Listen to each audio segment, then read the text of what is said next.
Good evening, everybody, and welcome to the 14th now in our monthly workshop series on the ForeFlight EFB. My name is Mike Jesh.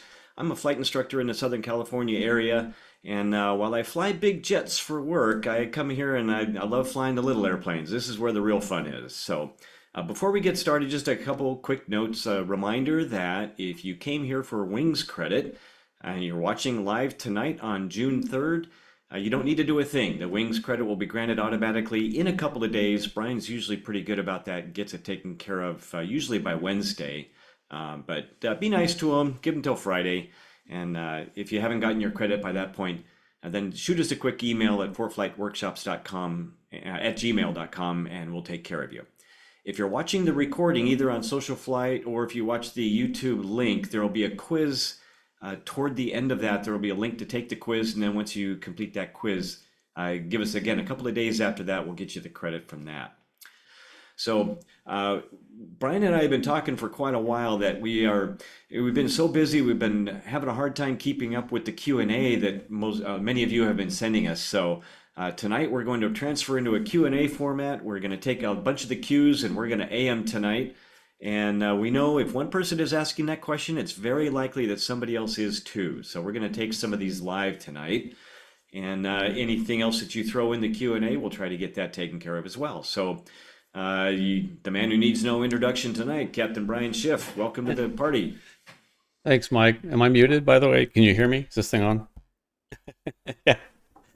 Well, welcome everybody. Appreciate you showing up for yet another ForeFlight workshop. It's so good to be here. So great to have you guys. We're just thrilled with how popular this has gotten, and the stuff that we're able to teach. I am learning more by teaching this workshop than I think anybody could possibly learn about this app, and I'm sure the same with you, Mike. We get questions, and we have to go looking up the answers half the time. A lot of times they're very good questions.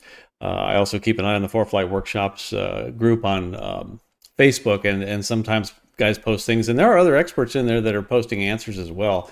So this workshop format where we're listening to you, we're letting you contribute, this has really been beneficial to a lot of people, and we're getting a lot of success. But it takes a village. It's not just me and Mike. We've also got Bob and James McKay in the background helping and answering questions. Hey guys. Howdy. If you've been here before, we have a lot of new attendees, so we're going to maybe repeat a few things as we go. I've also, I'm going to do this. Hey Siri, wake me up at 8:20 p.m. Central Time. Okay, my alarm's set, so we're not going to run long. I got an alarm that's going to go off here, and it's going to keep us from doing that. We'll take a short break somewhere in the middle, so about 90 minutes of this. Like Mike said, we got so far behind on a lot of the questions, and some of them are so good. They're like, why don't we just share this with everybody and do a special frequently asked questions presentation? So that's kind of what we're doing tonight. So without further ado, before we actually get started, I want to launch a poll. We do get a lot of feedback from people who, and this is a complicated part of this whole thing, is knowing there are 3 plans that you can have for ForeFlight: the basic, the pro, and the performance. And some people say, would you quit showing all the performance stuff? I don't have that. I'm not paying for it. I don't want to do it. And I'd like to know who our audience is, so we're just going to throw a poll out there. ForeFlight says that the most popular prescription plan is the Pro Plus, and looking at the poll results come in, it looks like the Pro is the most popular.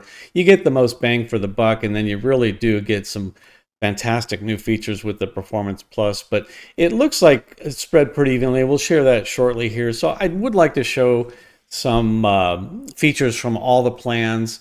Obviously, if I show something that's in the Basic Plus, it's going to be in all the plans, but I don't want to limit it to that. I have come up with a way to at least put on the screen which plan it is. I'm going to show that with you later, some flags that I made to say, okay, what we're talking about is in this plan or that plan. So I think we got a pretty good consensus there. If you want to go ahead and end that and share the results, you'll see. About 75% of participating here, and here are the results. So yeah, just as you said, almost half of us have a Pro Plus level subscription.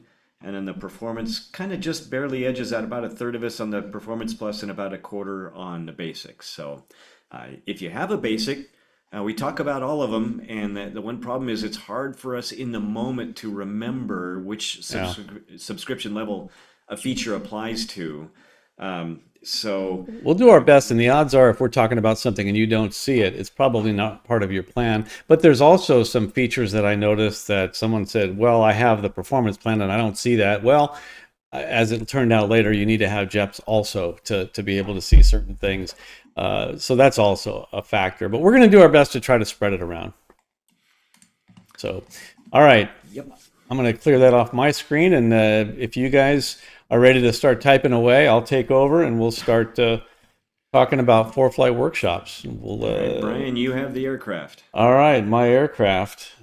Let's see if I can. I'm also, speaking of having the aircraft, when you see me look off to my right, I'm changing scenes and doing some things back here that I am bound to screw up. But you know what? It's not about production. It's about talking ForeFlight. So let's go on here. So tonight we're going to have some giveaways toward the end. They're listed here and they were going in the pre-roll, but I just wanted to show it. Very special thanks to Finer Points and Gold Seal, especially for 2 lifetime courses, NAFI for a membership, Ultimate Logbook. I'm going to show you some pages from that, and of course a book from my favorite flight instructor as well. The disclaimer, we're not affiliated with ForeFlight. We don't receive anything from ForeFlight. We're just experienced ForeFlight users sharing our knowledge and experience and giving back to the industry. And these are our practices, the things we share with you. It's incumbent upon you as a pilot to ensure that you don't violate FARs and that you maintain the highest level of safety. So just because we say it, don't take it for granted. Look it up. If there's any questions and you think we got something wrong, be sure to pass that on to us as well. As of now, we're still using Zoom. It costs a fortune. This Zoom account renews in July. So we're going to get at least one more in with Zoom. If I renew it, we'll keep going. I think we're pretty happy with our beta test. We're spending thousands of dollars on that.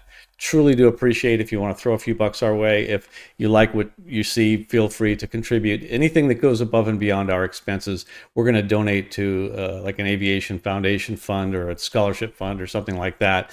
But we'd like to keep doing this and at least not out of pocket. We just want to at least break even. And if we can profit and pass those on to some people learning to fly in the form of scholarships, we're thrilled to do that.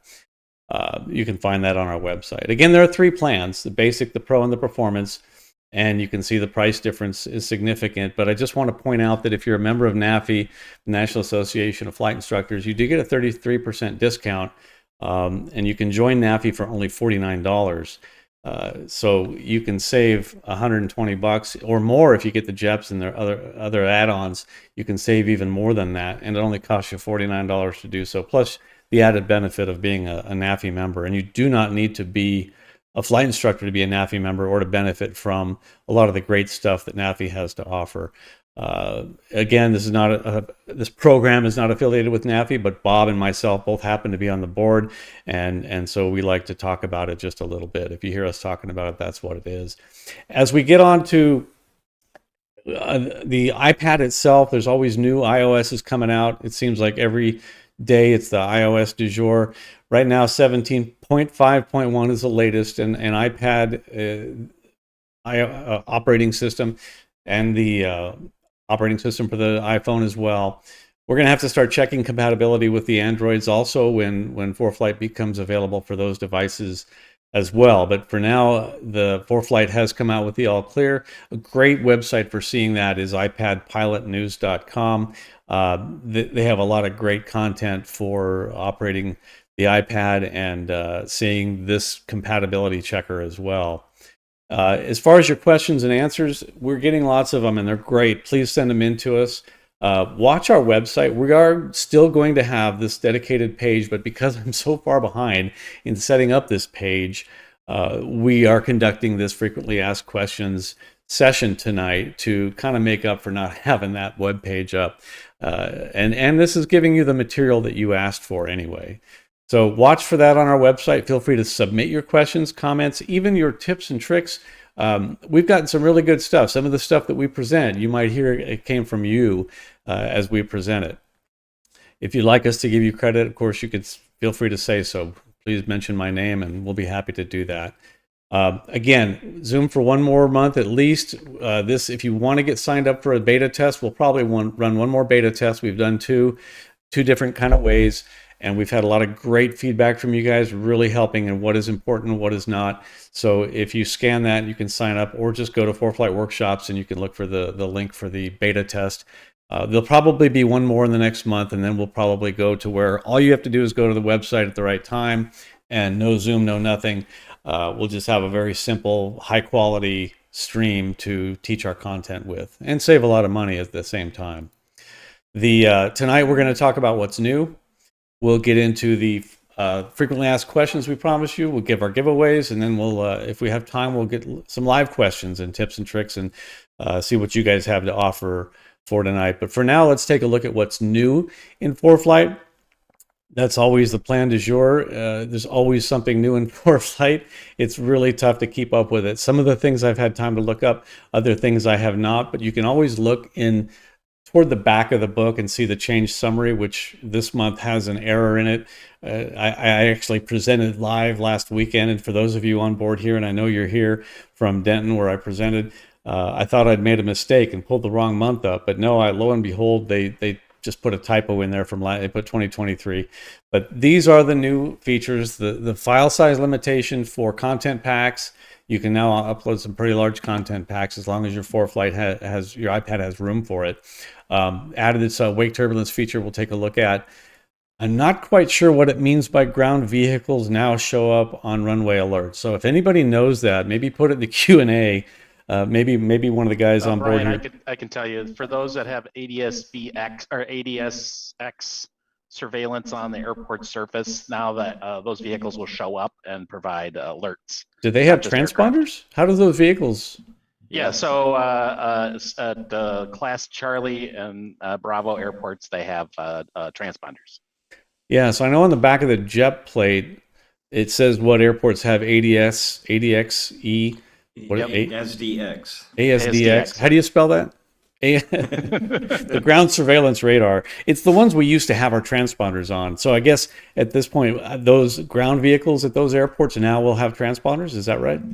Yeah, I ran into this when I was in Midway a month Interesting. ago. And there was a vehicle moving. It says a collision alert. And I was like, what? Wow. Interesting. Well, I'm eager to see that. I'm going to try and record that sometime and share it. If anybody, you get some videos of that, send it to us. I mean, I hope you're not on final when there's something on the runway, but if it happens and you happen to record it, shoot it our way. So what we've got, the aeronautical map drawer, this is not new in the latest change, but it's worth sharing with those of you who are new to our webinar.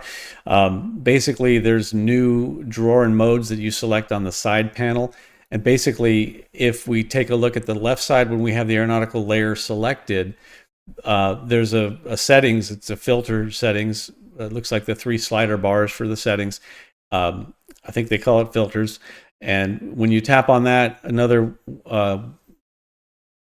column of settings will pop out, another menu bar, and you can choose what you want to show on the screen with that. But down at the bottom, you see it says high IFR, low IFR, and VFR. So there's basically 3 save modes of the settings. You can have IFR settings are different from VFR settings. So depending on how you're flying that day, you can save the settings in like basically 3 different batches of settings.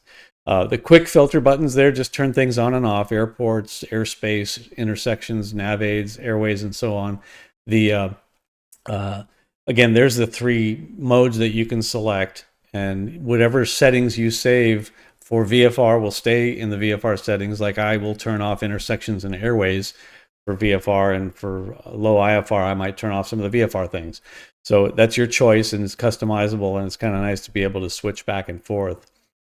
Once you're on that bar, the 3 dots down below is, hey, there's more here. That you can tailor the map elements for each mode by tapping on those 3 dots, and then you're going to get a lot more settings. That menu will time out. It's got an auto dismiss timer up top, and of course you can set that as well, so that menu will slide out of the way after that timer completes the circle there. The other thing that's the new airspace settings are in there as well, so you can more customize the airspace settings that are in there. Let me see if I can make that a little bigger for you. You can hone it down to what you want. It's just refining the airspace on and off, what's more pertinent to you. that's kind of handy as well. The wake turbulence alerts are brand new this month. I have not seen this in action and I haven't tried it. I'm going to be very cautious about it until I see it. Obviously, I'd rather have a warning than not, but still you've got to determine, where that is. I'm not sure how the algorithm works in ForeFlight to determine where it is, or if it accounts for wind, or whatever. But in any case, it's kind of neat. It looks like a fantastic thing to have because that invisible monster seems to be ignored by a lot of pilots. But it's going to show you if you're approaching the path where a heavy aircraft was. And it's going to show you, I think, only aircraft that are your category, that are higher than your category of aircraft. So if you're a light aircraft and a large or heavy go by, it's going to show you this if you have it turned on. And as you get closer, it's going to kind of show you where your path intersects it. Again, I want to learn what the algorithm is doing to calculate that before I pass judgment on it. You have to have it turned on to get the warning, and that's if you go to the settings and search for alerts, you'll see all the oral alerts on there. And in the new updated version, you'll need to turn that wake turbulence alerts on in order to see that. So I'd appreciate any feedback if anybody has seen that in action yet. That would be cool. Also this month, we have some new VFR add-on charts. If you're flying in the Middle East or South Africa, they've added some additional charts for that area as well. The track log maps have actually changed. I don't know if it's just the web version or if I think it's also on the iPad. The lot more parameters that you can actually show in the track log, especially if you have an external device like the Stratus or external AHRS that records that kind of data with a flight data recorder. The Stratus 2 I know has it with fantastic granularity. So you can do a lot more analyzing of your track logs as well. The daily weather, now this is not new in ForeFlight, but it's new to me, is I learned that at the bottom of the daily weather chart, there's a little bar with all the colors on it, and that kind of shows you it's with ForeFlight's color coding, pink being bad, worse than red, red being worse than blue, blue being worse than green, and so on. You can kind of see by looking at that on that timeline where more of the good weather is going to be. And I didn't know that was there, so that's new to me. I thought I'd pass that on to you. Also new to me was, and I've seen this before but took it for granted, was if you look at your plates and you see it saved, that means it's on your iPad, and without internet you'll be able to see it. So just another neat little feature that they have on there, the download status.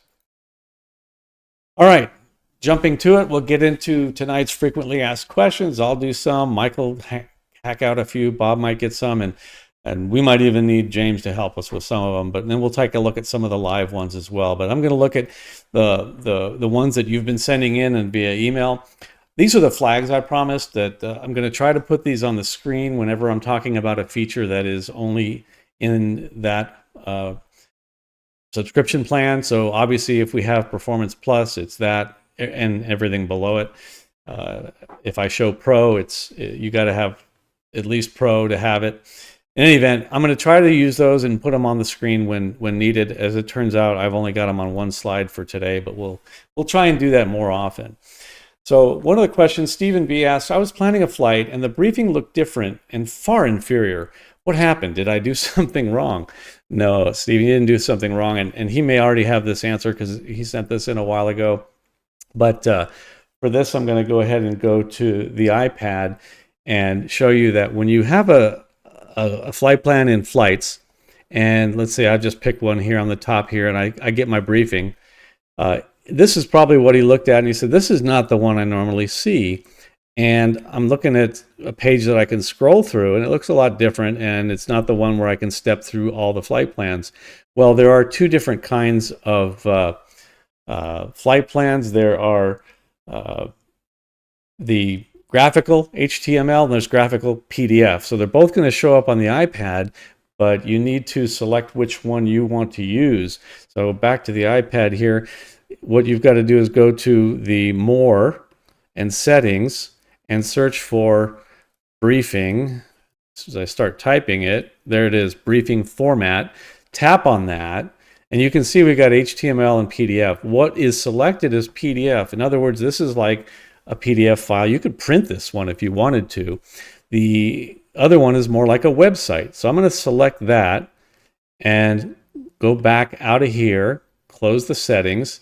And now if I try to get the briefing, you'll see that the same thing shows up. And we've showed this before, but I know that, again, we have a lot of people on here, and this still seems to be a problem, at least with some students with whom I've spoken. You just need to change one little thing, like change your ETD to 9:05 a.m. and close it. Now we've changed something, so we need a new briefing.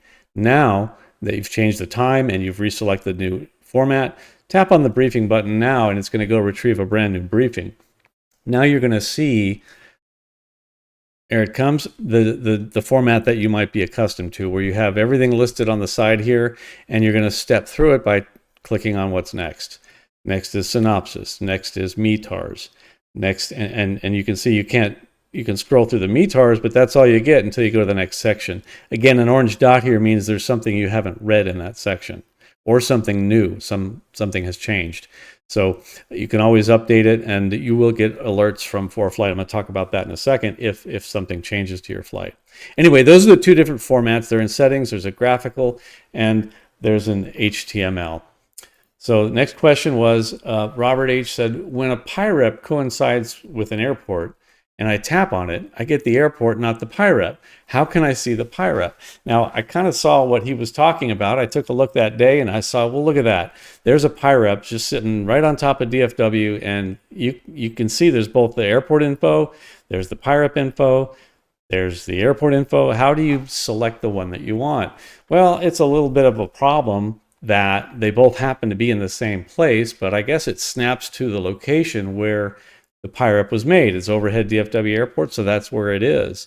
The best way to get off of that is to turn the aeronautical layer off, and because when you touch on the aeronautical layer, well, let me just go to the iPad here, and you can see the airports here, and if I were to touch on an airport in the aeronautical layer, I'll just tap on that airport, and the airport data shows up. But if we're on a sectional, turn the sectional on and the aeronautical off, if I tap on the airport, nothing happens. That's only the aeronautical layer. I'm tapping on it right here, and nothing is happening. Now, I can tap and hold, and that puts a little green circle where I tapped and held, and it shows me all the airspace. If I click on all down here at the bottom of the drawer that popped out, it's going to show me everything that is at that spot, starting with the latitude, longitude, the airspace above that spot, nearby intersections, and there's the airport. If you want to filter it down to just the airport, you can tap airports right here, and it'll filter those out at the bottom here, and then you can tap on Midland International, and it just shows that airport right on the center of the map. Tapping it now brings up the airport info. You can pull up the weather, the information for the airport, or whatever. The node, let's see if we can find one right now real quick that has, if I put PIREPs on here and aeronautical layer on and the VFR sectional off, if we have any airports with PIREPs over them, I don't quite see one now. I'm sure there's one somewhere, but that's the problem, is when they report it right overhead an airport on ForeFlight, it shows up on the aeronautical map layer. So the trick is just get off the aeronautical map layer, or tap and hold near that area. Just tap and hold, and you will get a list of everything near that green dot. Click on airports, and you can get the airport information. Right, Brian, Yep. You can recreate. There's got to be a PIREP over a VOR. You can recreate the same thing, just trying to get the VOR data. Yeah, I was looking. I didn't. It's if I put the VORs on. Oh, they're right there, down at what's ML something to the south east there. Right here, yeah, exactly. So over Monroe Regional, looks like the PIREP is over the VOR. So if I tap right here, I get the PIREP. But if I turn PIREPs off, is there a VOR right there? I think so. Yeah, it is right over the VOR. So if you wanted to tap on the VOR, you'd have to turn the PIREPs off. Know that it's a problem. Know that it's an issue. Now I've got the VOR tab there. So if it's over a VOR or an airport, you just got to watch out for that. Just turn the aeronautical map layer off and go back to sectional, or bottom line, have the aeronautical map layer off is the bottom line of that one. All right, let's see what we got next. Let's see. Please review how to affect the vertical profile on the flight plan profile view. I'm trying to step climb to stay beneath Clap Bravo airspace. This came up last weekend. I was fighting with this as well, and I'm sure that it's going to fail me now as well as I go through this. I will show this on the iPad. This is again is Pro Plus and higher. This is the kind of way I'll try to show this from now on. If you have the basic, you're not going to see this in your features. So I'm going to go back to the iPad, and I'm going to go to flights just to get one of my recent flights on the map. I'll just go up here and I'll hit the recent favorites button. And here's what I was trying to teach. No, I'm going to do a different one. I'm going to do, let's see, those are recents. Let's go to favorites and let's just do one that I was doing last weekend. Let's see. That's not it either. I know I had it on here. Oh, there it is. This is the route I wanted to put. And this is what I was trying to teach, and where we're climbing out of Denton, going to the southeast to Gregg County Airport. I wanted to put points where I could cross at different altitudes here as I go underneath the rings of the Class Bravo airspace and then step my climb up. And that's what the questioner was talking about. And if I go to the flight plan drawer, and then over here to profile, misspoke there, you can create these steps like this. And the way to do that is to first put your cruising altitude in. Actually, I think it was 5,500 feet. This is the problem. If you put 5,500 feet in there, I'll put 6,000. And then I put a crossing altitude here. It tries to go up to the cruising altitude and then start a descent back down to cross that point right there at that altitude.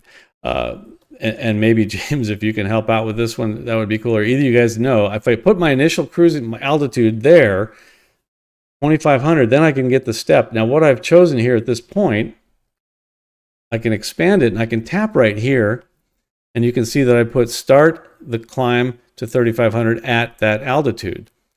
And that's what I did. So at this fix, we will start a climb to 3,500.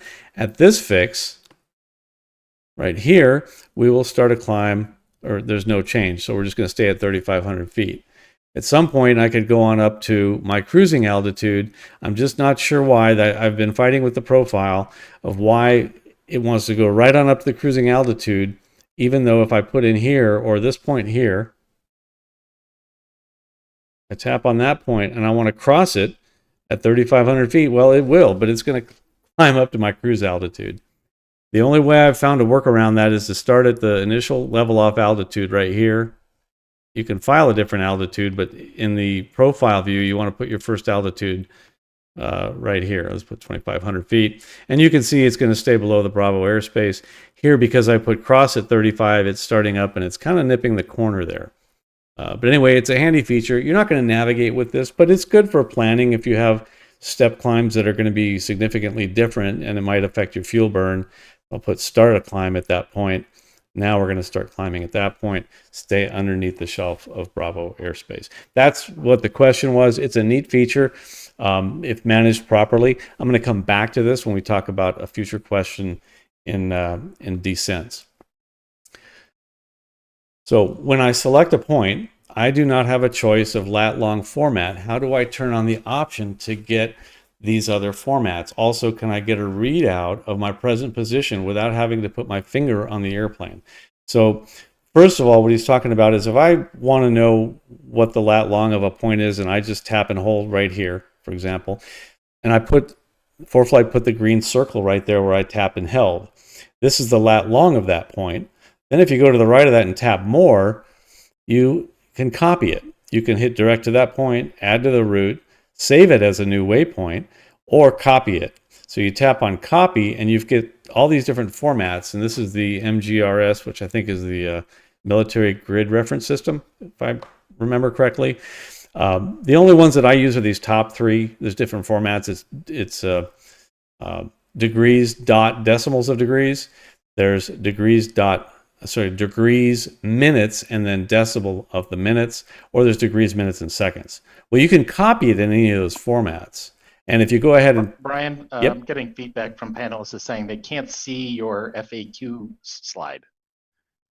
And I'm not seeing it on my other Oh, you the mean- live webinar. oh, I see. Let me I can stand. see it for ours, but I couldn't see it on the Yeah, live. let me reset the link here. The iPad went blank on me. How about now? You see the iPad now? Yes. Okay, so let me go back to that. You tap and hold, you get a green dot. Here's the location. There's the lat long. Tap on more. These are your options. Then you tap on copy, and now you can copy it in any one of these formats. If I tap on copy right here, it's copied that format of this position. And then I could go to Google Earth or wherever I want, and I could just paste it wherever I wanted to paste it, but it copied it to the clipboard. So that's how you copy it. The other part of the question is a good one. How do I see my current lat long? And that might be a case where you want to know where you're going to cross a certain degree of latitude or longitude. So you can tap on the instrument panel. I'll go ahead and put that on the screen, which is right here. Now I've got the instrument panel at the bottom, which is showing me all these fields. One of the things I can choose to put here is my current latitude, longitude, and that's how you can see where you are right now. This is the next course. Let's say I'm not really interested in that. I'm going to tap and hold that. Now I can choose what I want to put in that field. And you can see up top, I'll start at the top, it shows standard. These are all the standard things that come with it. And then you can go down to next waypoint, and it's going to show ETE, ETA, distance, all these things that have to do with your next waypoint. Destination shows you all the information to your destination. Other, current coordinates. That's the one we're asking about. So I'm going to select that. And now we can see the current coordinates right there. But I don't want to, have anybody set their bombs to go to that lat long, because that's where I am right now. Anyway, I'm going to go ahead and turn that back off, and we're going to go to the next question. So let's go back to the screen here. And question, how do I program a radial out of a VOR or fix into my route? And that's a good question. For that, again, we'll go to the iPad, and this time we'll try and make it so you can see it. Here's the iPad. I'm going to go ahead and turn on these quick filters. I'm going to turn off everything but VORs just to make this easy to see. We'll turn the terrain off, we'll VFR. So here we've got, I'm going to clear my route as well. Well, I'll leave a route in there, that's fine. So let's say at some point I'm going to go direct to Bonham VOR. I'm going to tap on it, and we'll say direct to. That's going to go direct to Bonham. Now I want to go outbound on the 086 degree radial. How do I do that? I think that's what they're asking. So I go to the flight plan, and what I want to do is edit the flight plan, and then tap on the VOR in question, and then I get a menu. On that menu, I see insert after Bonham. Well, what do I want? That's where I want to go, somewhere after Bonham. Now, bear in mind, a VOR you can track outbound. With GPS, and that's what this is, GPS based, you need to track towards something, or you need to track a course. Well, if I tap insert after Bonham, you can put locations or an airway. I can put home. I can put any of the intersections. But the other thing that you want to put is a format. And if you forget the format of putting the radial in there, and I'm going to put the VOR / radial / distance.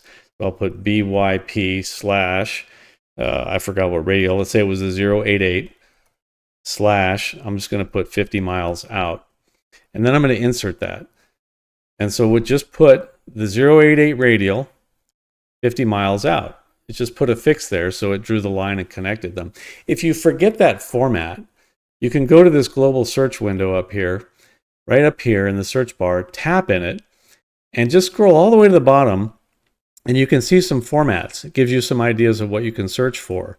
And you can see right here, an airport with the VOR / 321R or radial. You don't have to put the R in. And /30, which is a 30-mile fix out on the 321 radial. I don't know if you can see that. But anyway, if you forget the format, it's down here. That's the bottom line. So then from that point, you can put destination in there. But that's how you draw radial out, and you can do that out as far as you want. It's good for instrument training. If you're an instrument instructor, you can teach people to fly out a radial, and you can watch how well they're doing that, put holding patterns at that point as well. You can tap on that point that you created and tap on more and tap on hold, and you can create a holding pattern right there as well. Just a little bonus info. Good for instrument instruction. All right, go back to my screen here, and let's see what we got else. We got how can I program the missed approach procedure, including the holding pattern, into my route? Okay, so that's a good question. You're flying IFR, and you plan a flight from A to B. Well, first of all, I'm going to give you some caveats. One, don't navigate with the iPad. I think because this kind of, I get the feeling the person wants to use the iPad to fly the missed approach procedure. That may not necessarily be the case. I can see some other reasons for putting it in. You might want to have a better fuel plan, or the total miles you're going to fly, or the total time, and get it calculated, including the missed approach, so you have fuel planning.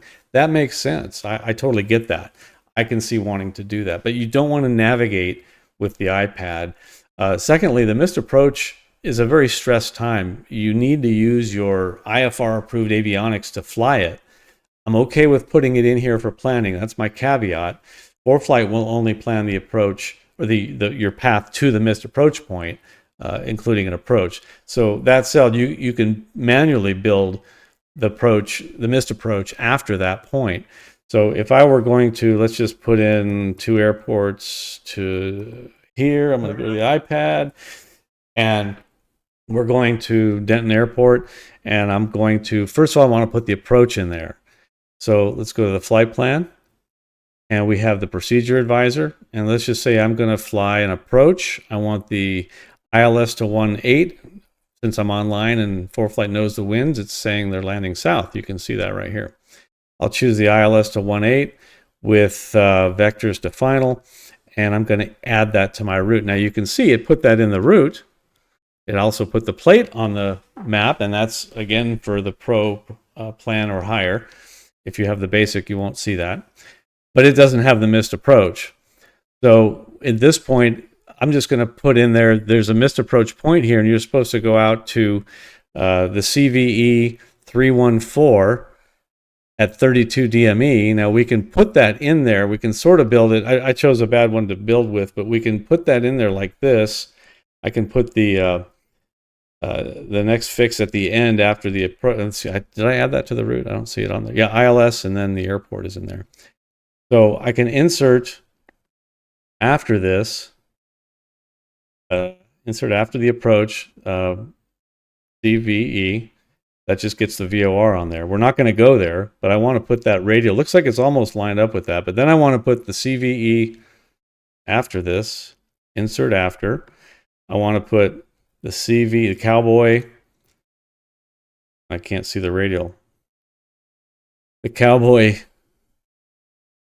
314 at 32 miles. The CVE, oh, don't want it there either. Well, I can move it. CVE 314 at 32 miles. There's the format. I hit enter. It went to that point, but I don't want it after the airport. So I'm just going to take this airport, drag it over here to the end. Actually, I'll leave it there like that for now. Then I want to build a holding pattern at CVE, which is this point right here at Odine. You could also put CVE and then Odine. So right after CVE, I could put in insert after and ODEN. Did I spell it right? Nope, I didn't. Drag it off of there. Insert after. ODEN, insert, and it did the same thing. I can take this off. Now I can tap on that point and go to more, hold 1, and look, it knows that there's a published hold right there at Odine. And so I'm going to set up as published. Tip this right here and add to route, and there's the holding pattern with the entry and everything. What it's doing after that, though, I have the VOR there. Now, after this missed approach point at the airport, we're not going to go to the VOR. We're going to turn and intercept that radial. So again, you can't navigate with this, but you've sort of got it going the right way, and you can kind of use that for planning, and you can build it. Again, not meant for that kind of purpose. So I just want to throw that out there. Yeah. Can I jump in for a minute, Bob? Yeah. Here's why I think ForeFlight doesn't do it as explicitly as I think the user wanted. The difficulty on this approach is reading this plate. is that, and I'm looking at the NOA version of the plate. Of this plate? Yeah, the first move on the mist is a climb to 2,500. Right, and that's why I wanted to navigate with that. You got to go to an altitude. That's why I said I chose a poor one for this example. No, you picked a great one because if you turn right away, I have no idea what the obstacles are there, but if you turn right away towards Odine without climbing to 2,500 first, I bet you're going to have a real bad day. Well, they have you climbing to 2,500 before turning for a reason. That's right. That's my point. And here's something here. I mean, there's who knows what's there, but you're not protected. So that's a very good point you raise. This one says climb to 2,500 feet, then make a right turn. Because There we go. I can tell you from personal experience, I've been in the tower cab at Spirit of St. Louis witnessing this. If you make the turn right after going mist at Spirit, you go right through the tower cab. Yeah. Before start. You've got to climb to, I forget what the altitude is, I won't say it. Yeah, well, in this case, you want to be sure you look at that. Climb to 2,500 feet, then a right turn. And even the, if you look at the abbreviated part, it's up to 2,500, then a right turn, direct. Yeah. And that you've got to be sure you pay attention to that, brief it, and visualize that, obviously. We may have some VFR pilots here, so you guys are getting bored right now. But at the end of the day, it's this. I suspect ForeFlight isn't showing that because they don't know the climb performance of your airplane. So they can't tell you where to turn. yeah, it'd be a huge liability issue for them to show it. If you wanted to build it and plan it, there's a number of ways to do it. Obviously, you're not going to make it out to that VOR. So could I delete that at this point? Probably, but you need to make sure you get to the altitude first. I appreciate you bringing that up, Bob. That's a huge, huge, huge thing to be aware of. You can't just build a route in here and then fly it. So good point. All right, let me see if I can get back to the screen here. So the answer was you got to build it manually.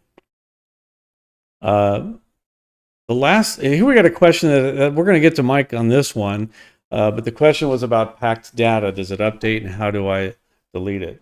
Sure, why not? All right. I have a whole little dissertation on packing stuff, and first, what I'll start with is, do you have the right thing showing? You have think to. so. You have to get the other one, the one that says it's not the iPad, because that's the iPad one. That one? There you go. iPad? Okay. Right. So, anytime I'm talking about anything to do with aviation, I always like to go to the original source, and we've talked about this a little bit before. One of the documents you really need to have installed on your iPad is at least this one. That it's in the documents folder. And if you scroll down here in the catalog to the ForeFlight drive, there'll be a bunch of documents in there. In my opinion, they should all have a green check mark by it, but the one that you should at least have is this one. This is the A1, the ForeFlight Mobile Pilot's Guide. You really ought to have this document installed so that you've got a reference manual for all the features in ForeFlight. So if you open this document... I'm sorry, yeah, just to make it, I want to try and put this... make it big and clear on there, the ForeFlight, and there's the Documents tab, and then you can see that. I'm not sure if it was fuzzy for everyone or just on my screen, but your image of your iPad was a little bit blurry. Yeah, and it again, was it better might last time. I'm not sure what happened here. it'll this probably month, catch but, up. We'll go back to it again here. That was the eye test. So you need reading glasses now, Brian, is what they're trying to say. Probably, yeah. It's because that monitor is so far away from me right now. Anyway, go ahead. So we've gotten a ton of questions, and I constantly see questions online, and I get questions on this when I'm teaching a live class, all about packed data in all sorts of different forms. But my go-to anytime I get something like this is this document, and in chapter 9, starts on page 175 in the document, is where the whole discussion on the pack menu, the packing, actually it's just a little bit before that, 9.6 on page 173 is where the whole discussion on pack begins. So the first thing I want to point out is that it says right in here, pack should be relied on as a secondary tool for flight planning. So particularly with regard to charts, so instrument approach charts, sectional charts, airport information, that sort of thing. I would not recommend that you rely on packing to have this data available. You really need to download it And I'll get to just a minute. I'll show you how to do that. But I just want to mention that you should download it preferentially to packing for the flight. The type of data and the amount of data that gets transferred in a pack or that gets downloaded to your iPad when you pack is going to depend on a couple of things. It's going to depend on what data you have selected. It's going to depend on the route that you have programmed in on your maps page there. And it's going to depend on which subscription level you have. If you have, like me, you have the Performance Plus level, you're going to have a fair amount more packed data that is going to transfer than if I have the basic level. So it's only going to pack the kind of data that you have told it in the download settings that you want. So if you tell it there that you're a VFR pilot, you just want VFR sectional charts and airport information, it's not going to download IFR data for you because you didn't tell it you wanted that. So keep that in mind. It's got to be set the right way. I'll show you in just a moment how to do that. And now, once you get the data on board, there isn't a way that you can just say, show me the packed data. What's going to happen is you're going to request to look at certain kinds of data, and the ForeFlight's going to look at it and say, well, is this something that I have a downloaded copy of it, or that I have an imagery that's transferred or data that's transferred? I'm going to show you current data if I can. If I don't have current data, then I'll go to the packed data if it's available. And if I don't have that, then it's going to try to go online through the ForeFlight servers and grab the data to show you. So you can't just say, show me the packed data. It comes in from somewhere else.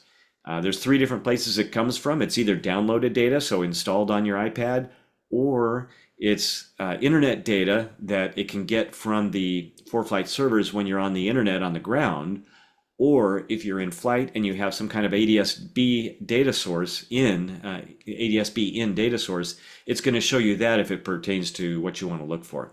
So there's 2 places that you can find the packed data. If we go over to the maps page and we program in a little route, let me just put something in here. And I was flying by Manhattan, Kansas last night. So I went from Manhattan, let's say we're going to Minneapolis. So I put a route in there. And you notice the first thing that happens now when I program that route in is I got a little exclamation point by the suitcase here at the bottom of the flight plan drawer. So that's saying something in the route changed. I could download some packed data for you. So you click on that button, it brings up this packed menu. More on this in a little bit. And you can see that I've got 5 different types of data that it wants to download for me. Notice it's not talking about airport diagrams or procedures because I already have that downloaded and installed. But it's going to get the up-to-date comments, weather, airmets, SIGMETs, center weather advisories not included in that list. Also NOTAMs and TFRs. It's going to get fuel prices, NOTAMs, and so forth. Hey, Mike? Yes. I'm just wondering real quick, if we transition to normal Zoom, I see some comments in the chat about the screen is almost unreadable, and it may be this Video Ninja thing. So in the interest of accuracy and not prettiness and being able, you want to just switch to straight Zoom? Yeah, give me just a second here and All right, bear with us, folks. I'll tell you what, we'll just take a few, good time for a break. Yeah, be a good time for a break. I'll switch it here. You should be able to share your screen, and we'll just switch to normal Zoom from this point. Yeah. And Brian, there's some questions about aircraft performance that people have asked that I'd like to answer live, and I think that'd be the same thing for me too. Okay, sounds good. Let's just stay on normal Zoom right now. Just bear with us, folks, as we switch over. Now, I think this should look better. It looks better on my screen, but that's no promise. Much better is what I'm seeing in the chat. All right, yeah, sorry about that, folks. I don't know why it was doing that, but we'll stick with this. I'd rather you guys be able to see it than have some pretty production going on here. Does that work for you, Mike? I didn't even have time to do a potty break yet. Well, I know. Well, I tell you, if you want to finish this topic, and then we'll do a break. Oops. What did it do there? Yeah, sure. Let me. I'll hit the rest of it here real quick. So, okay. 2 different places that you can accomplish a pack. This is the one here on the maps page. The other place you can do it is from the flights page. If we create a flight here and we program in a quick destination here, let's say I'm going to start in Vegas and I'm going to go to, let's say, Phoenix just for kicks. If you scroll down on this menu, there's a pack way down here, and you click that, it's going to bring you to a very similar kind of a pack menu. So the two places you can get to it, it doesn't matter how you get to it, the result's the same. It's going to bring up this list of the things it wants to download for this flight. So you can either download each individual item if you want, or you can download the whole kit and caboodle right here. And it tells me over on the left here that this is going to be 60 megabytes worth of data. So I'll usually pack at home before I leave for the trip. But if I'm on the road and I do an update, maybe I don't update the fuel prices because I'm already committed to wherever I'm going. I know what the price is there. I'm going to close my eyes and feed my credit card to the machine. So you can download the whole thing. It goes off to the ForeFlight servers, grabs the data. And again, it's not getting chart data because I already have that downloaded. 3D view aerial imagery is a Performance Plus level, as are digital ATIS and dynamic winds. For you basic level subscription holders, it's going to download AirMet, SIGMET's center weather advisories, NOTAMs, and fuel prices. And if you're in the middle of the road, the majority of our people here, it's going to add to that clouds, icing, surface analysis, and turbulence data. So that's how you get the data. And one of the things, another setting we want to take a look at here, by the way, is you click More and Settings. And if we filter here and just look for pack, you see the item here is Enable Auto Check. If you have this turned on, ForeFlight will automatically check when you've modified your route to see that you have an update to your pack. If you turn that off, it doesn't do that, so you'll have to manually do the pack yourself. It won't tell you that you need to do it. So I like it turned on. That's the way I run, and you probably like that way better too.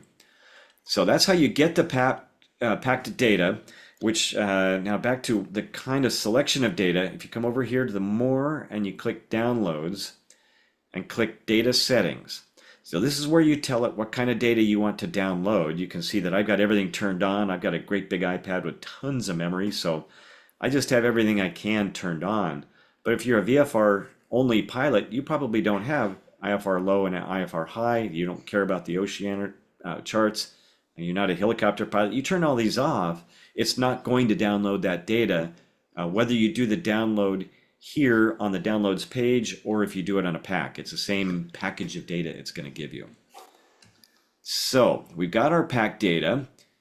And someone's asking, someone just asked if you have to delete them manually or will they just go away by themselves? Actually, that's the last section I'm going to talk about. The next Okay. one is how do you look at this pack data? So there really isn't a button that says show me the pack data. It's going to just, when you look at something, so let's say we turn on the overlay here, we're going to turn on AirMets, SIGMETs, and center weather advisories, and I want to look at icing SIGMETs and turbulence SIGMETs.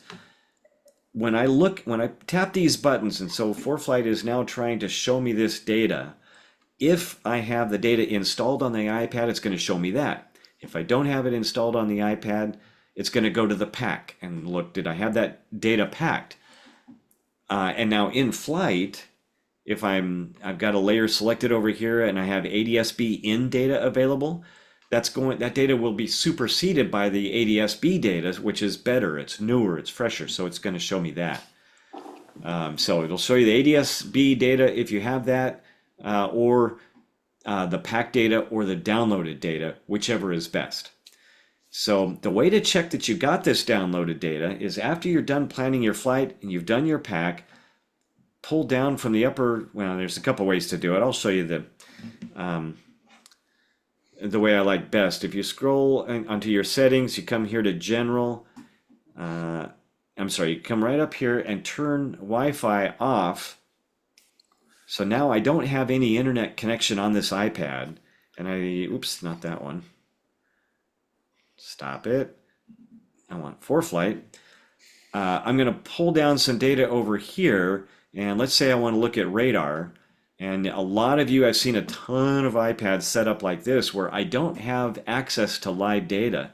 So instead you get these hash marks everywhere, and it says radar data not available.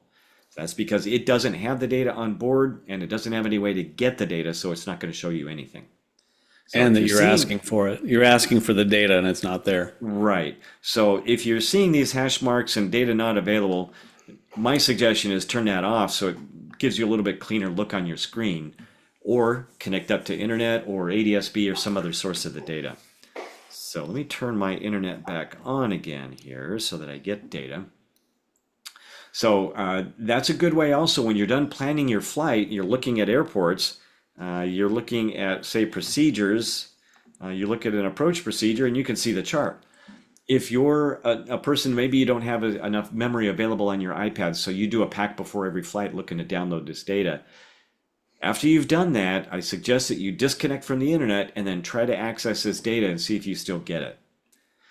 Now, so we've looked at this data, we've gone on our flight, we can poke around and see it. How do we delete the data? And the data is deleted in a couple of different ways. One is when your flight's over with, if the data is obsolete or there's new data, live new data comes available, the old data is deleted and it shows you the new stuff. Once your device connects to the internet after a flight, the data will be automatically deleted. It talks about that back here to my document that I really like. Here's your how to pack menu, how that all works. You got your packed weather and NOTAM overview, so the kinds of data that's downloaded, what you've got in a pro tier subscription versus performance tier.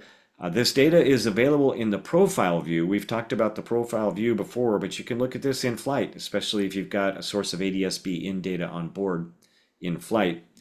And then we've got a section down here that's deleting packed data. So this tells you all about it, but basically, once you've connected to internet after the flight, the data is deleted.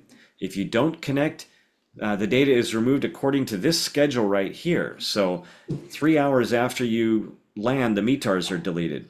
12 hours after you land, the winds aloft data are deleted.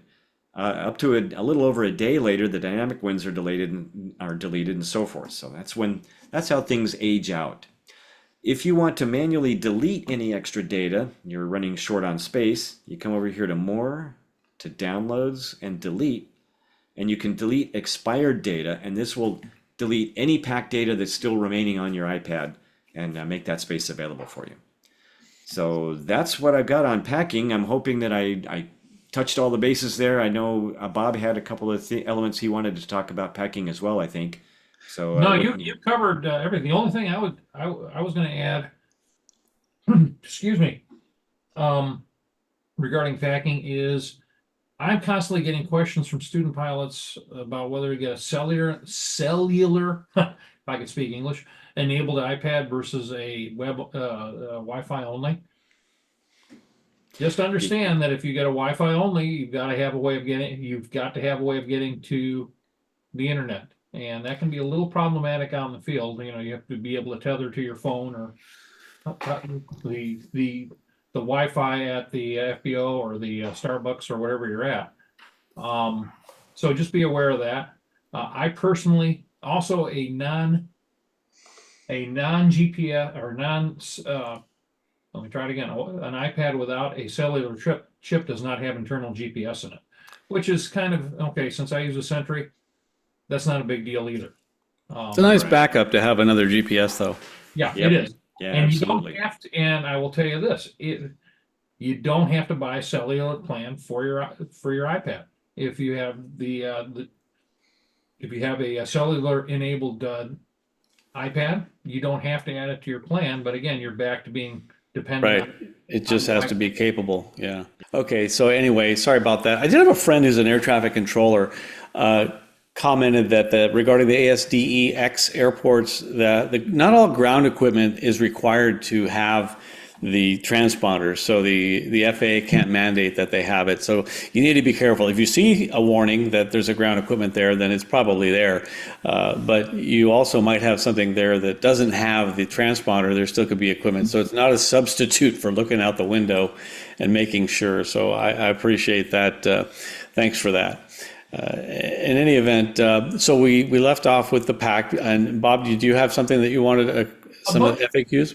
Yeah, a bunch of people were talking about performance and tweaking performance in ForeFlight. So if Yeah. so I'm going to go ahead and share my screen. Okay. I hope I share the right thing here. This ought to be good. I don't think Close that Bob one shared a window screen first. yet. All right. So the question one, where people were asking about, I don't have my 206, I don't have this, I don't have that, blah, blah, blah. Okay, I am very lucky. I own one of 10 aerobatic Bonanzas in the country. All right. And now you all know the tail number. You can all follow me around wherever I fly now. But anyway, I don't hide it. So anyway, basically what I did was I went in and built a profile, and I'll go back one screen. So I'm just going to go ahead and create a new airplane. Okay. Missing tail number, all kinds of things, aircraft type, blah, blah, blah, blah, blah, blah, blah. But there's no default profile. So what you can do in here is start plugging in, add basic performance profile, and you can start plugging in all the numbers from the POH for the airplane. If you don't have, if ForeFlight isn't aware of the airplane, you can plug all this stuff in from the performance charts. Okay. So you come to this screen. So I'm going to go back one. You just add an aircraft. Yes, you'll need to add the tail number, so on and so forth. Because I fly on a major airline a lot that happens to own a lot of 737s, and it's not the airline you guys work for, I actually reverse engineered a 737 performance profile because I get bored in the back of the airliner. You're that guy. I'm that guy. That's right. He's the one. I knew there was one. So anyway, so my point is that somewhere in here I've got a generic 737 built with all the performance numbers for a 737 because I just want to follow along. It's a great way to practice using the tool. I saw it. Yeah, I saw it there. Yeah, so you just got to be real careful entering when you're putting in numbers manually that Right. it all comes out right. You know, if you put in, I get 111 gallons per hour instead of 11 gallons per hour, you know, But stuff going like back to my own personal airplane. So Yeah. what I did here, because ForeFlight really doesn't know what an F-33 Charlie is because it's an oddball airplane. I went out and I built all this stuff. I added it, and it's a PDC. We can talk all about that again sometime. I went in and then I went into the performance. It was up there. Did I go by it? Yep. Help me out here. Which way do I need to go here? I'm A going little too bit fast. more. But I can't tell which way you're scrolling. It's up at the top. look at the gray bars at the top There when it you're is. scrolling. Yeah. Performance profiles. So I built myself a basic profile. Now, in answer to the person who's asked, what about different power settings and stuff like that from the POH? I'll be straight up. I live at 75%. I want to get to where I'm going. Okay. So I plugged in the numbers directly from the POH. Yeah, I'm going to go 163 knots, blah, blah, blah. The 8 gallons an hour was kind of an intelligent wag, I'll be honest with you. But cruise 15.2, da-da. If I wanted to say go to 55% power, I would just add another basic profile and set that up for my. And can you back up? I know you went to it quickly when we were flipping around, and I'm sure someone just go back out of that, the first page of the aircraft. Where do you go? So I see that heading that says performance. Right. And that's what you tapped on to get to the performance profiles. Right. And I know that is also a function of which subscription plan you have as well as to whether or not you can get the pre-made profiles. Right. So I would, in this one where it says unnamed profile, if I wanted this to be 55% power, I would just say November 249 Whiskey Hotel -55 or something like that to differentiate it, and just fill in all the blanks for that. And then I'd have my 55% profile. Yeah, if you tap on the unnamed profile there, at the top there, you got profile name. You can make it say whatever you want it to say. So you can make one that says 55%. So type that in. Yep. No, just 55% is all you need. Okay, yeah, either way. Yeah, you're right. You're absolutely right. So now done, go back. Yep. And now you got a profile that says 55%. Yeah. So But this also works for a lot of airplanes I see it comes with pre-packaged, pre-created profiles, but there's no ability to edit that or even to see what settings they've used. Yeah. So I've got a 182 with an oddball engine in it. So I create my own custom profile to match my airplane over and Exactly. above the ones that come with ForeFlight or come with that airplane. 2203 Tango is an airplane I train in or teach in, and basically there's 4 performance profiles available from ForeFlight. So there we are for flight planning purposes. All right, we got 15 more minutes. I'm going to get to the giveaways That's all soon. good. So that's Anything all else? good to it. For those of you with the 206, with the older 206s and so on, it's a great review of your manual. Yeah, go through your manual and build it in here, and Bob's happy to help you with that. No, thanks for that, Bob. That's obviously a very good idea to build. When you have a unique airplane, I had several people I've helped work through that process and making a unique profile for yourself as well. Right. We have so many FAQs. I mean, we've only gotten through about maybe not even a third of them. We could do one of these every other month, and maybe we should. I'd like to get to more, but I got my alarms going off. We got a few more minutes, so I'd like to get to the giveaways.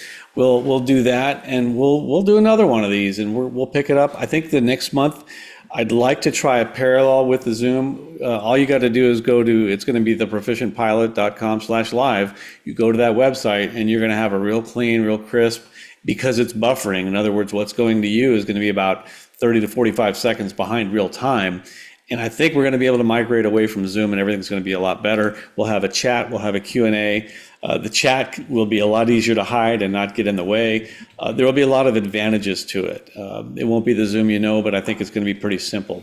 So watch our website for that. We'll send out emails for that as well. Mention that all the questions that you guys, that everybody's written up tonight here that we haven't answered, we're saving all those, and that becomes the fodder for future Q&A sessions.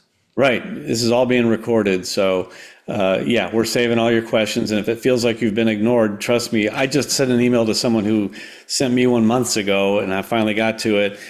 We will get to it. I promise. They're all being memorialized.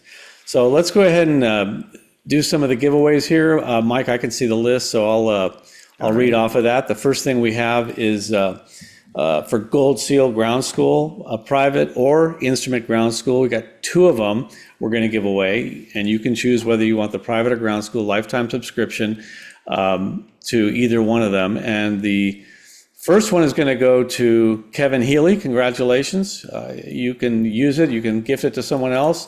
I recommend, if you're Hardy instrument rated, it's a great review. So congratulations on that. The second one is going to go to Krista LaRussa. Thank you for attending, but congratulations on winning that as well. The Gold Seal animations, their graphics are wonderful. We showed some of that in the beginning. I meant to have it on this slide here as well, and I'd like to I could share that with you all day long. Those guys put together some really neat stuff. A graphic is worth 1,000 words. So if you'd rather watch a 10-second video than read a 10-page chapter, you'll get it with their videos. So I really do appreciate those guys for donating these to us.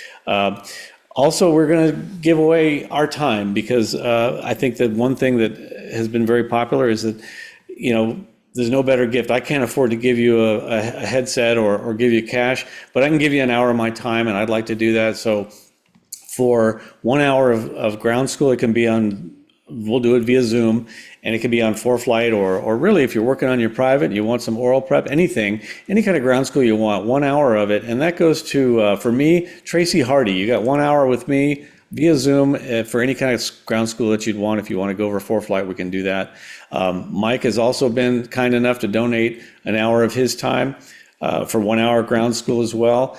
And the winner of that is Larry Erdman. Congratulations on winning that. We will reach out to you guys on the email address you registered on, so you'll hear from us sometime tomorrow or the next day on your prizes. The other thing we have is a 1-year membership to NAFI.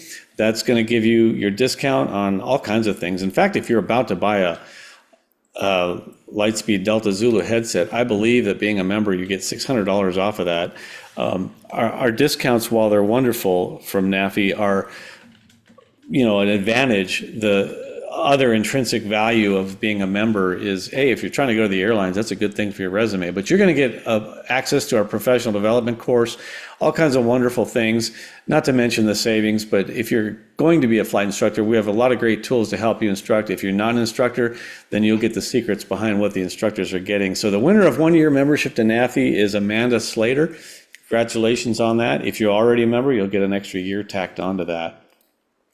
The other thing, let's see, I put a picture of my invoice on there. There's my discount. So it cost me $49 to save $153. In any event, another great ground school app, and I love this. Jason Miller's put together the finer points. I've been listening to his podcast, since before there was YouTube, I think. He's been teaching and putting out awesome educational content via podcasts, and now he's got the Finer Points ground school app, which includes private and instrument. It's actually really cool. And if I just got to show this real quick, since we have a few minutes, I'm going to go ahead and share. I don't know if I can do it with it plugged in like this, but I wanted to show on my iPad the ground school app.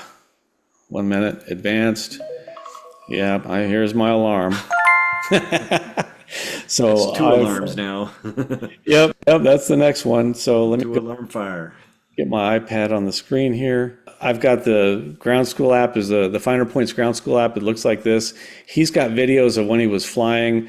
He shows you like you're in the airplane watching him do stuff, and he's done a great job with that. One of the things they recently added, which I think is really cool, into their resources page is the new ACS. A lot of people have been complaining about the formatting.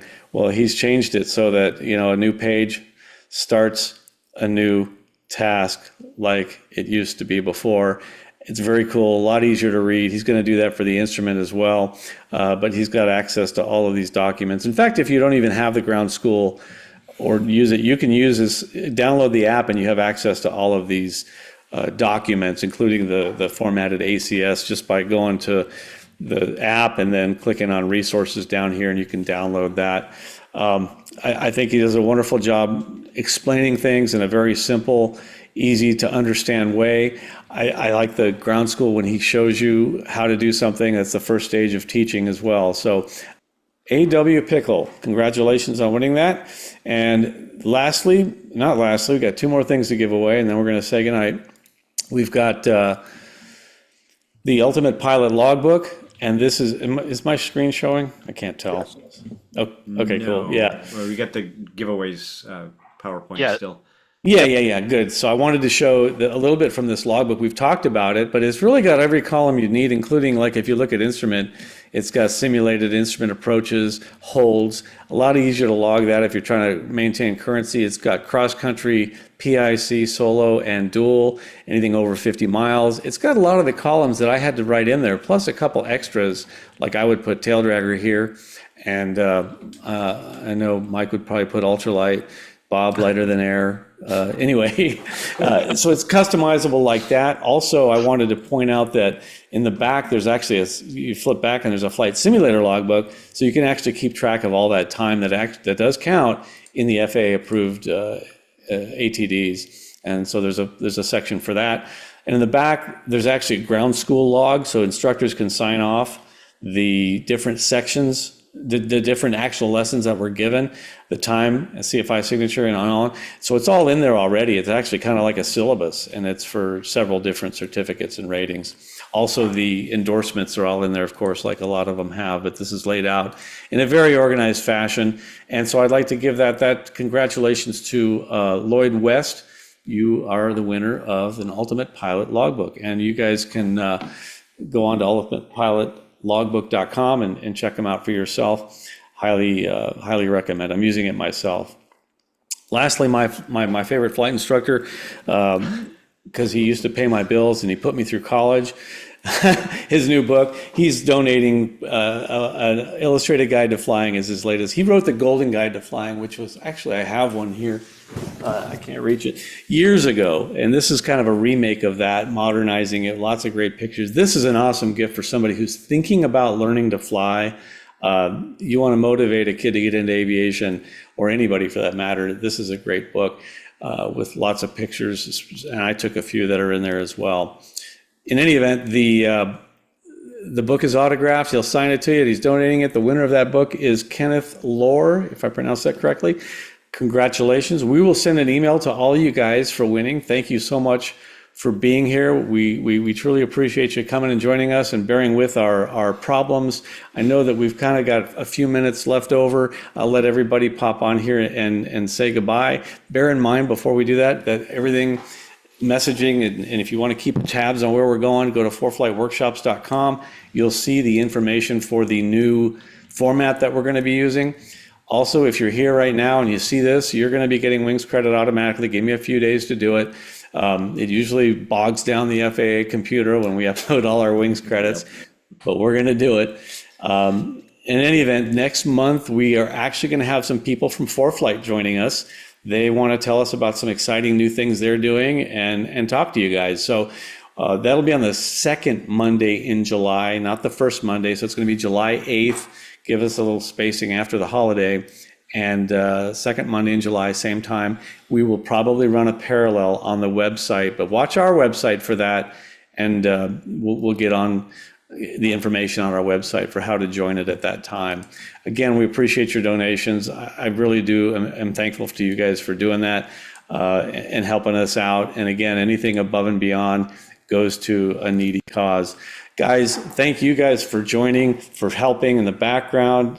James, I can just hear your keyboard, and it's probably smoking by now. The number, when I look at the reports and I see how many questions we answer, it's quite amazing. And that alone may be the best part of this. And just mute us and turn the screen off and get in the chat and ask some questions. There is a way to turn the chat off, because every month we get a lot of complaints. Hey, the chat's distracting. Can you turn it off? That's on you. It's on your end. But the new format's going to be a lot easier. So anything else, guys, before we end this and say goodnight? I'm I good. think that was a great collection of questions to get started with, and I think there's a need for doing a more open-ended Q&A kind of a thing. So let's keep that up. Yeah, definitely. I see many of them. So anyway, thank you guys for joining us, and we will see you next month on July 8th. Have a great night. Have a great 4th of July, everybody. Be safe. Too.